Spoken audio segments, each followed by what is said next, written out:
I want to take a moment to thank all of the people involved with this incredible program of Shnayim Yomi.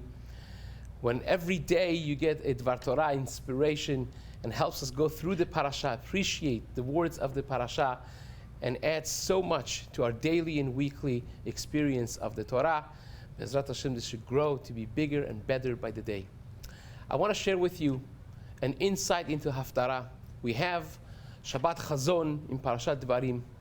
And it starts Shabbat Chazon because the first Perek of Yeshayahu, Chazon Yeshayahu ben Amos, Asher Chazal Yerushalayim.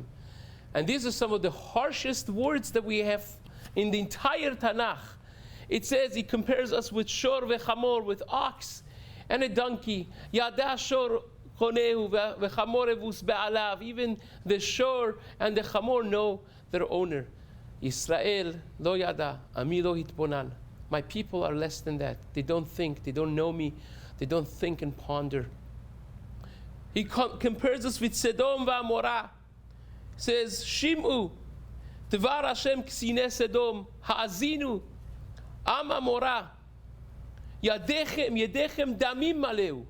Your hands are filled with blood. Says, somebody should close the doors of my Beit HaMikdash. I don't want you people to come.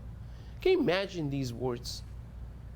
You read these words and you think there hasn't been a worse generation of our nation than the time of Yeshayahu.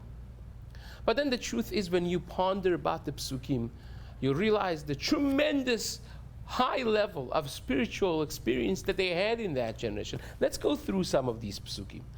It says, Ki tavau leraot panai. They would go, all of them, 3 times a year to the Beit HaMikdash. You know how hard it is in the town of the Beit HaMikdash to go and travel for 2 weeks on foot, leaving the family, leaving the security, and just going to, and then it says, when you bring korbanot, they will bring korbanot.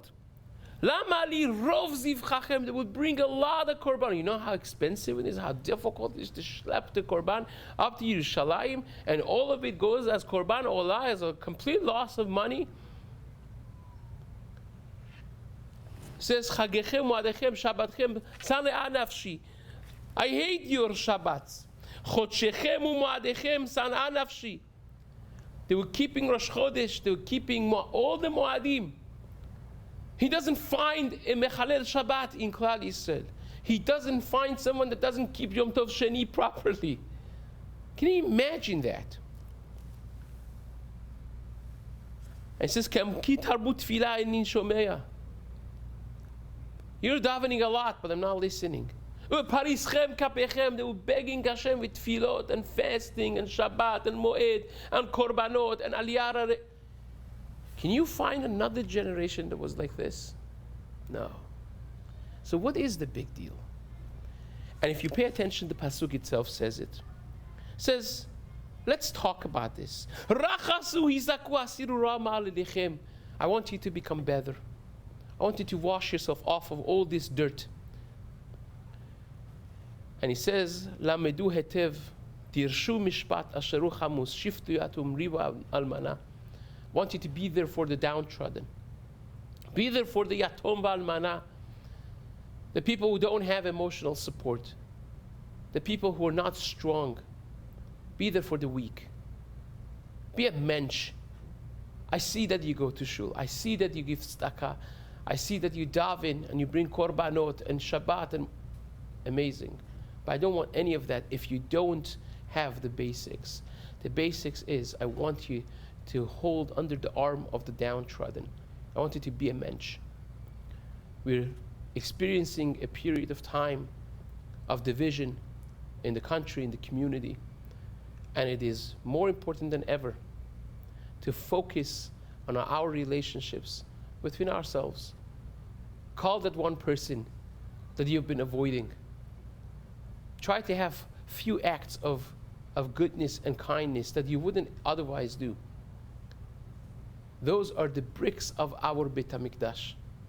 Those are the building blocks of our Yeshua. And Be'ezrat Hashem, we should all be zocheh. As we experience this Shabbat, this should be Be'ezrat Hashem, a Shabbat of happiness very soon. Kara alai moed. it should become a moed once again, Tisha B'Av, that on it we're going to experience Mashiach ben David, Mashiach Sidkenu, b'mehera u'b'yamenu. Amen. Shabbat Shalom.